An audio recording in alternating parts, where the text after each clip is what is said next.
Thank you, everyone. I'll be reading two poems. The first I wrote when the war began in Ukraine. It's based on a famous story told to my family about how my maternal grandparents met each other. Both my maternal and paternal grandparents came from the same place, Galicia, which is in western Ukraine. I didn't know much more about it until recently.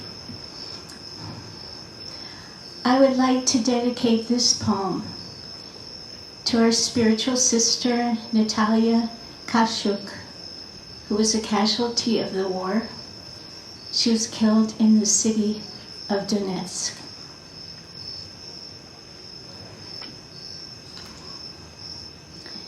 Yet another war. I never knew them, but here is the story told in my family of how my maternal grandfather met his wife. Somewhere in Galicia, which we now know was Ukraine, in an imagined summer resort, a young woman alone in the night makes her way to the outhouse. Under the guiding full moon, her long blonde hair shines golden. This is all a young man with similar purpose sees of her from the distance. Golden hair, fragrant summer night, full moon.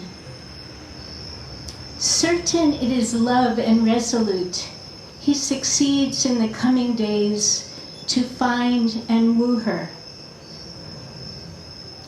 This morning I received good news. A friend from Kyiv has made it to the train station and in 6 hours will leave her country and her home. I imagine her as my grandmother, walking alone, free and unafraid in the night, to stand beneath the full moonlight long enough to fulfill a young man's wish for love. I was invited to write a poem for World Food Day, which is an international day celebrated annually on the 16th of October to commemorate the founding in 1945 of FAO, the Food and Agriculture Organization of the United Nations. There is a reference in the poem to a Jewish prayer, the Shechachayanu, which is a prayer of newness, or for the first of something. My mother said this and had us say it often as we grew up so that we would be attentive to things we could easily have overlooked as being insignificant. Meditation on hunger.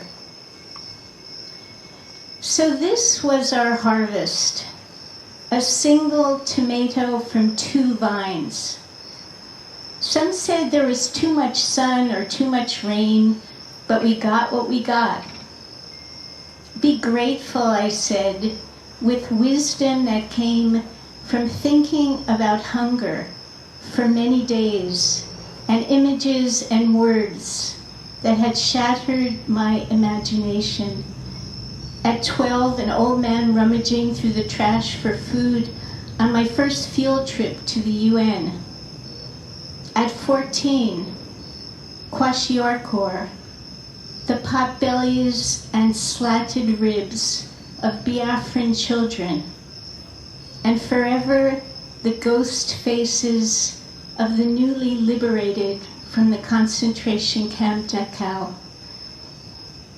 Who feeds the heaven dreams of the hungry? We will have a ceremony, my friend said. So we cut the fruit in equal parts, which I salted and held on my tongue as she began the Shechachiyanu, Baruch Atah Adonai, sing-songing to the finish. Then we clinked our glasses and toasted L'chaim, to life. My master once gave these instructions. Buy this girl some food, he said on my birthday. It was his affection, but now I'm thinking, when was my famine? When had it begun for each of us? An insatiable hunger, an unquenchable thirst. My cat comes to the door after a heavy rain. As long as she is with me, I will feed her. Soon it will be time to put on my sari, perhaps the one with butterflies, and continue the nurturing task of feeding others. Let me not forget this benediction, this prayer for plenitude. Anam Brahma, food is God. Thank you.